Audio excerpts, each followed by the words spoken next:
আসসালামু আলাইকুম রহমতুল্লাহ। আমরা কাউলি বা বিগ লায়ন অনেকেই বলি, কিন্তু এটা হচ্ছে মাদার ব্র্যান্ড। এটা হচ্ছে অরিজিনাল ছিল একসময়। এটা ছাড়া ওদের কোম্পানিতে কোনো বোতলই ছিল না। এখন বিভিন্ন ধরনের বোতল তৈরি হয়েছে। অনেক কোম্পানিরা সেগুলো নিয়ে আসতেছে চায়না থেকে। তবে যখন এই লোগোটা দেখবেন, এই লোগোটা দেখলেই বুঝতে পারবেন যে এটা কাউলি প্রোডাক্ট। এটা কেউ নকল করতে পারে না। এই কোম্পানি ছাড়া এই বোতলটা কেউ তৈরি করতে পারবে না। কারণ এটা করলে তার মামলা হয়ে যাবে।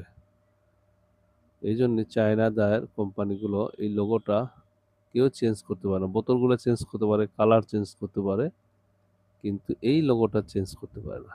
অবশ্যই কাউল ব্র্যান্ডের যদি কোনো প্রোডাক্ট আপনি নিতে চান, সেক্ষেত্রে এই লোগো দেখে কিনবেন ইনশাআল্লাহ। আসসালামু আলাইকুম রহমতুল্লাহ।